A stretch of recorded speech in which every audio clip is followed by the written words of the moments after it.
Good morning Banaras को सुनने वाले सभी भाइयों बहनों को हमारा जय राम जी की। का गुरु का हाल चाल हो, सब ठीक होई, चकाचक होई और रहे के भी चाहिए। तो भाई अब तैयार हो जाइए, अपनी अपनी चाय के साथ बढ़ा लीजिए अपने रेडियो और मोबाइल का वॉल्यूम, क्योंकि शुरू हो चुका है आपका अपना पसंदीदा शो गुड मॉर्निंग बनारस। और नाम बनारस बाबू हम हैं बनारस बाबू। जी हाँ, जिसे आप सुन रहे हैं अपने बनारसी बाबू यानी आशुतोष शास्त्री के साथ देश के नंबर 1 रेडियो स्टेशन आपकी वाणी आकाशवाणी पर।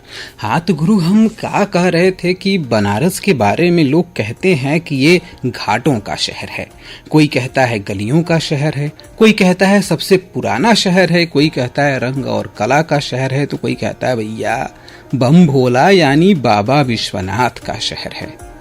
लेकिन गुरु, देवों के देव महादेव का एक रूप नटराज का भी है, और हम कहते हैं कि ये नटराज का भी शहर है। नट यानी कला और राज मतलब राजा। यदि देखा जाए तो शिव ही सभी कलाओं के राजा हैं, या ये कह लें कि वे ही सभी कलाओं के आधार हैं। शिव का तांडव नृत्य प्रसिद्ध है, लेकिन कम ही लोग जानते होंगे कि उनके तांडव के भी 2 रूप हैं।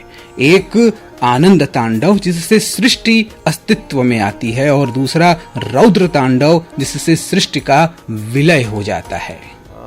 हाँ तो भैया, हम बात कर रहे थे कलाओं की, और आप तो जानते ही हैं कि आजादी के अमृत महोत्सव वर्ष में पिछले 3 दिनों से नेशनल स्कूल ऑफ ड्रामा की ओर से 22वें 5 दिवसीय भारत रंग महोत्सव का आयोजन स्थानीय नागरी नाटक मंडली में चल रहा है।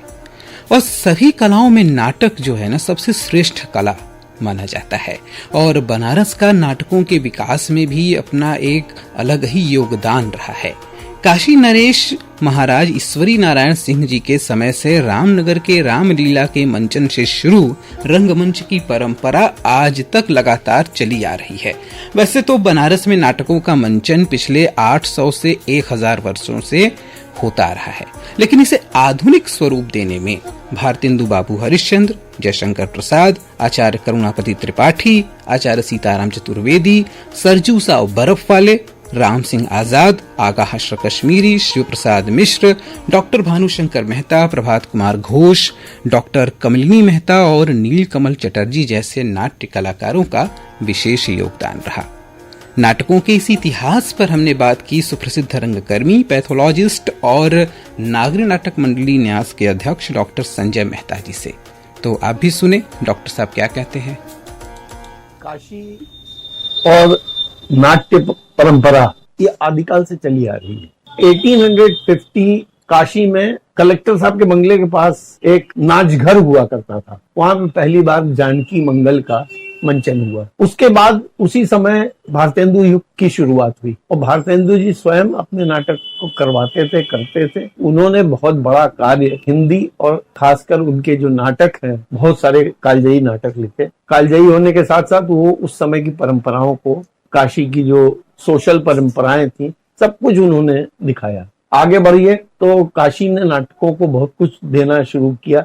इस बीच 2 नाम बहुत बड़े जो बनारस के और नाटक से जुड़े हुए थे, वो उसको मैं कहना बहुत जरूरी समझूंगा। वो है आगा हश्र कश्मीरी, जिन्होंने पारसी थिएटर टाइप से बहुत सारे नाटक, जो नाटक फिल्म तक बन गए, जैसे यहूदी की लड़की। और उसके बाद दूसरा नाम लेंगे जयशंकर प्रसाद जी का। जयशंकर प्रसाद जी के जो नाटक हैं वो अपने आप में एक, उनको करना, उनको पढ़ना, उनका साहित्य में स्थान, वो अपने आप में एक अनुभव है और एक बहुत बड़ा ज्ञान है। जो उन्होंने नाटक लिखे वो बिल्कुल संस्कृत परंपराओं को जोड़ते हुए, इतिहास का उस समय जो भी मालूम था उसको जोड़ते हुए उन्होंने नाटक बनाए। जैसे चंद्रगुप्त में भी जो बातें लिखी गई हैं वो ऐतिहासिक रूप से काफी सच है। और उन्होंने तमाम नाटक, ध्रुव स्वामिनी, स्कंदगुप्त, जन्मेजय का नाग यज्ञ, सब पौराणिक और हिस्टोरिकल कथाओं को लेके इन्होंने कहानियां लिखी।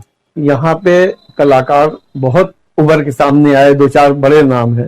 वो हैं रमेश कृष्ण नागर, और दूसरे थे श्री लच्छू महाराज, श्री रामनगर, ये 50 से 70 के दशक में या 80 तक इन्होंने जिस तरह की कमाल की एक्टिंग की है, हम तो यहाँ तक कह सकते हैं कि इनका सानी जो है बंबई में खोजने में मुश्किल पड़ेगा। इस तरह के ये एक्टर्स थे। इसके अलावा गोपाल गुर्जर थे, बहुत सारी संस्थाएं बनी हुई थी।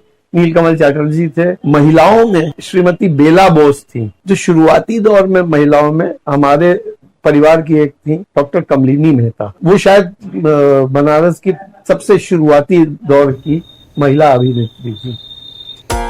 हाँ, तो भैया अभी आप सुन रहे थे डॉक्टर संजय मेहता को।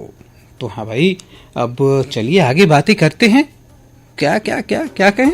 अरे अरे का अरे 3.5 हवेली वाला बतिया रह गए।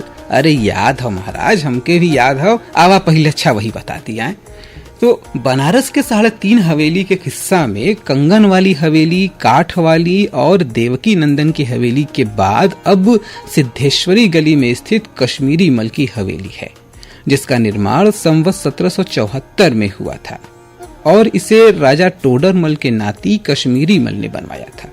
ये हवेली 2 हिस्सों में बटी हुई है, जिसमें दीवान खाना, बरामदे, कमरे और तहखाने आकर्षण का प्रमुख केंद्र थे।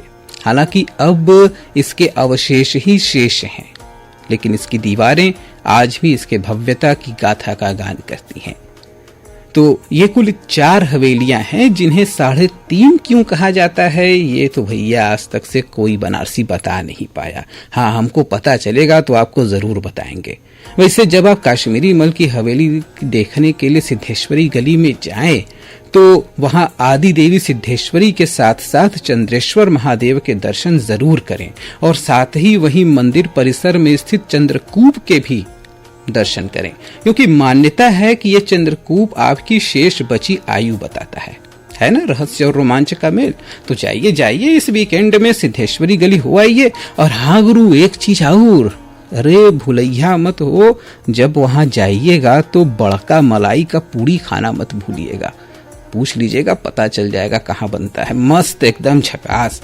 तो भैया अब ये तो हो गई बात बनारस की, और अब बात हो जाए थोड़ा गुजरे हुए कल की।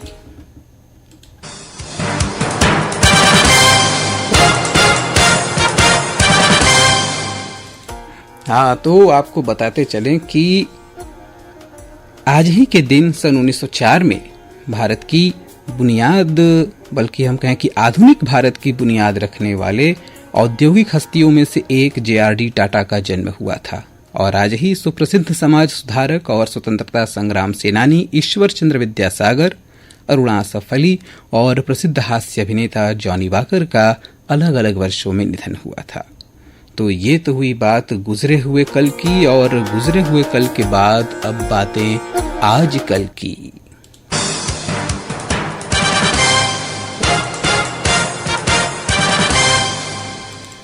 तो आपको जैसा कि पता है कि आज है 29 जुलाई और आज है इंटरनेशनल टाइगर डे।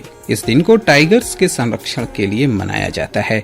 आपको बता दें कि पूरी दुनिया में सबसे ज्यादा बाघ भारत में पाए जाते हैं और बाघ भारत का राष्ट्रीय पशु भी है। यहाँ कुल 52 टाइगर रिजर्व हैं, जिनमें पहला रिजर्व जिम कार्बेट है। नागार्जुन सागर श्री शैलम का टाइगर रिजर्व भी है, जो इंडिया का सबसे बड़ा टाइगर रिजर्व है। और उसके साथ ही साथ आपको बताते चलें कि आगामी 31 जुलाई को उपन्यास सम्राट मुंशी प्रेमचंद की जयंती पर सांस्कृतिक केंद्र वाराणसी की ओर से 3 दिवसीय आयोजनों की श्रृंखला आज से शुरू हो रही है, जिसका समापन 31 जुलाई को मुंशी प्रेमचंद स्मारक स्थान लमही में मुख्य आयोजन के साथ होगा। तो भैया इसके बाद अब बात होगी मौसम की।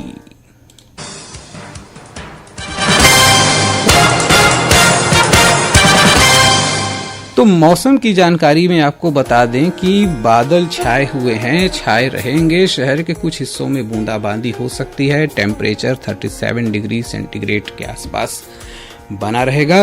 और अब घड़ी की सुई कह रही है कि भैया बनारसी बाबू चलने का वक्त हो रहा है। तो आपको बता दें कि अब से थोड़ी देर में 8:30 पर कार्यक्रम मधुरिमा में आपसे फिर मुलाकात होगी और दिन में 11 बजे कहकशा सुनना भी मत भूलिएगा। उसके पहले सुबह 8 बजे समाचार प्रभात आप सुनेंगे हमारे दिल्ली केंद्र से। तो तो समाचारों के लिए आपको छोड़े जा रहा हूँ इस खूबसूरत से ट्रैक के साथ।